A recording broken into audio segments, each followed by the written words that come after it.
kuantitatif yang berjudul Peran Administrasi Negara dalam Peningkatan Akses dan Kualitas Pendidikan bagi Masyarakat Berpenghasilan Rendah dengan Studi Kasus Program Indonesia Pintar atau PIP di Jawa Barat. Di sini kami melakukan penelitian dengan metode kualitatif. Yang pertama, kami akan memperkenalkan diri kami masing-masing. Di sini ada ketua kami, Triana Semangat Joleha. Saya Wulan Septiani. Saya Ivan Nurul. Saya Rizky Rehan. Saya Nabila Satunasana. Di sini saya akan menjelaskan tentang metode penelitian kualitatif. Metode penelitian kualitatif adalah pendekatan yang digunakan untuk memahami fenomena sosial melalui pengumpulan data numerik. Penelitian ini berfokus pada makna, pengalaman, dan konteks dari subjek yang diteliti. Adapun karakteristik dari metode penelitian kualitatif yaitu yang pertama ada data deskriptif. Data deskriptif adalah data yang dikumpulkan bersifat deskriptif dan tidak terukur secara numerik. Yang kedua ada pendekatan fleksibel, yang dimana metode ini memungkinkan peneliti untuk menyesuaikan pertanyaan dan teknik pengumpulan data selama proses penelitian. Dan yang terakhir ada fokus pada konteks, yang dimana penelitian kualitatif menekankan pentingnya konteks sosial dan budaya dalam memahami fenomena. Dan yang kedua ada teknik pengumpulan datanya. Yang pertama ada wawancara mendalam, yang dimana mengumpulkan informasi melalui percakapan langsung dengan responden. Dan yang kedua ada diskusi kelompok terfokus atau focus group discussion, yang artinya mengumpulkan data dari sekelompok orang yang berdiskusi tentang topik tertentu. Yang ketiga ada observasi partisipatif. Peneliti terlibat langsung dalam lingkungan yang diteliti untuk mengamati perilaku dan interaksi. Dan yang keempat ada analisis dokumen, yang dimana menganalisis dokumen atau artefak yang relevan dengan topik penelitian. Saya akan menjelaskan kekurangan dan juga kelebihan dari metode penelitian kualitatif dan kuantitatif ini. Kelebihannya memberikan pemahaman yang mendalam tentang pengalaman dan perspektif individu. Terus fleksibilitas dalam pengumpulan data memungkinkan peneliti untuk mengeksplorasi isu-isu baru yang muncul. Kekurangannya, satu, subjektivitas dalam analisis data dapat mempengaruhi hasil. Yang kedua, sulit untuk digeneralisasi ke populasi yang lebih besar. Definisi metode penelitian kuantitatif adalah pendekatan yang berfokus pada pengukuran dan analisis data numerik. Penelitian ini bertujuan untuk menguji hipotesis dan mencari hubungan antar variabel. Karakteristiknya data numerik, data yang dikumpulkan bersifat numerik dan dapat diukur. Pendekatan terstruktur, metode ini menggunakan instrumen yang terstandarisasi seperti kuesioner dan survei, fokus pada pengujian hipotesis. Penelitian kuantitatif bertujuan untuk menguji hubungan antara variabel dan membuat generalisasi. Selanjutnya ada teknik pengumpulan data. Survei mengumpulkan data dari responden melalui pernyataan tertulis. Kedua, eksperimen menguji hipotesis dan mengontrol variabel dan mengamati hasil. Ketiga, observasi. Struktur mengamati perilaku dengan menggunakan instrumen yang telah ditentukan sebelumnya. Keempat, analisis data dan sekunder menggunakan data yang telah ada untuk analisis lebih lanjut. Dari semua itu ada juga kekurangan dan kelebihannya. Kelebihan yang pertama ada data dapat dianalisis secara statistik, memungkinkan peneliti untuk menarik kesimpulan yang lebih objektif. Hasil dapat digeneralisasi di populasi yang lebih besar. Kekurangannya yaitu kurang mendalam dalam memahami konteks sosial dan makna balik data. Terbatas pada variabel yang dapat diukur. Dan selanjutnya di sini saya akan menjelaskan tentang perbandingan kualitatif dan kuantitatif. Yang pertama ada aspek kualitatif, yaitu tujuan memahami makna, datanya deskriptif, tekniknya wawancara observasi, analisisnya interpretatif, generalisasi sulit, fleksibilitas tinggi, subjektivitas tinggi. Sedangkan perbandingan kuantitatif, aspeknya ada tujuan yaitu mengukur dan menganalisis data, numerik, teknik, survei, eksperimen, analisis statistik, generalisasi lebih rendah, fleksibel rendah, dan juga subjektivitasnya lebih rendah. Dalam makalah kami dalam peningkatan akses dan kualitas pendidikan bagi masyarakat berpenghasilan menengah dengan studi kasus Program Indonesia Pintar atau PIP di Jawa Barat.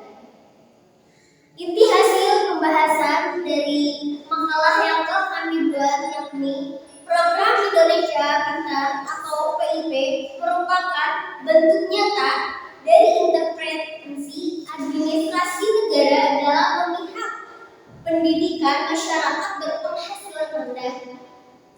Tujuannya adalah untuk mengurangi angka putus sekolah dan juga memperluas akses pendidikan dasar hingga menengah secara merata. Nah, di Jawa Barat, khususnya di Kabupaten Garut dan juga Kota Bandung, pelaksanaan PIP menunjukkan bahwa hasil yang berbeda. Contohnya di Kota Bandung memiliki keunggulan dalam aspek administratif, sosialisasi program, dan juga dukungan infrastruktur digital sehingga penyaluran PIP lebih tertib dan juga tepat sasaran. Sementara di Kabupaten Garut menghadapi tantangan geografis dan juga keterbatasan sumber daya manusia di sekolah-sekolah pedesaan yang menyebabkan banyak siswa tidak terjangkau program ini secara maksimal. Nah, di sini apa sih peran administrasi negara?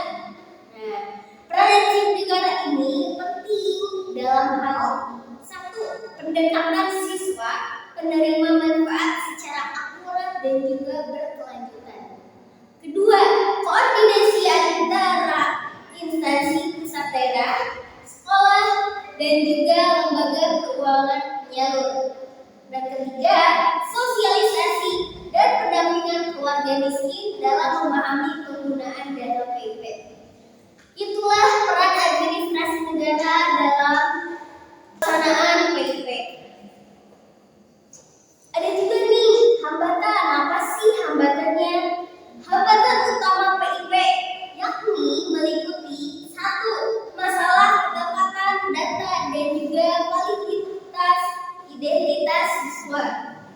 Kedua, lemahnya kapasitas teknis operator dan juga sekolah. Ketiga, rendahnya literasi masyarakat terhadap tujuan program. Dan yang keempat, yakni kurangnya sinergitas sektor dalam pelaksanaan dan juga evaluasi program. Apa sih dampak positif PIP? Nah, dampak positif PIP bisa terlihat dalam meningkatnya angka partisipasi masyarakat ataupun sekolah, berkurangnya beban biaya pendidikan dasar, dan tumbuhnya semangat belajar siswa dari keluarga miskin.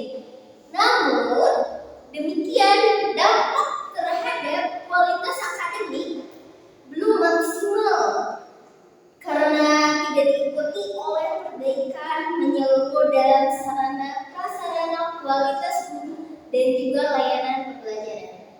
Nah, jadi simpulannya bahwa berdasarkan uraian-uraian dari makalah kami dan juga PowerPoint kami bahwa analisis dapat disimpulkan bahwa administrasi negara memegang peran kunci dalam perencanaan, pelaksanaan, dan juga pengawasan program pendidikan. Mungkin kesimpulan dari pembahasan kita hari ini bahwa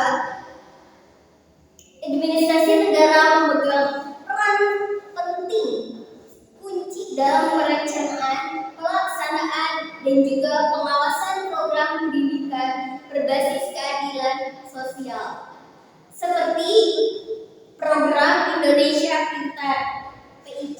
Program ini dirancang sebagai upaya afirmatif untuk meningkatkan akses pendidikan bagi anak-anak dari keluarga yang berpenghasilan rendah, sejalan dengan amanat Undang-Undang Dasar 1945 dan visi pendidikan nasional yang inklusif dan juga berkeadilan. Studi kasus di Kabupaten Kabupaten Garut dan Kota Bandung menunjukkan bahwa implementasi PIP memberikan dampak nyata dalam menekan angka putus sekolah dan juga membantu meringankan beban ekonomi keluarga, terutama dalam hal pembelian kebutuhan pendidikan dasar. Namun, efektivitas terutama dalam hal pembelian kebutuhan dasar. Namun, efektivitas program ini sangat dipengaruhi oleh kapasitas administrasi pendidikan di tingkat lokal, ketepatan data penerima manfaat, dan juga kemampuan stakeholder dalam membangun komunikasi yang aktif dengan masyarakat. Di Kabupaten Garut, tantangan geografis, keterbatasan infrastruktur digital, dan juga minimnya sosialisasi menyebabkan banyak siswa potensial tidak mendapatkan manfaat PIP secara optimal. Dan di sisi lain, Kota Bandung menunjukkan praktik tata kelola program yang lebih tertib dan efektif meskipun masih terdapat celah dalam aspek partisipasi warga miskin yang tidak memiliki status administratif yang jelas. Nah, jadi program PIP ini telah membuka penting peluang lebih besar bagi kelompok marginal untuk tetap bersekolah. Namun dampaknya terhadap kualitas pendidikan belum maksimal karena masih bergantung pada faktor eksternal lainnya seperti kualitas guru, sarana prasarana, dan juga lingkungan belajar.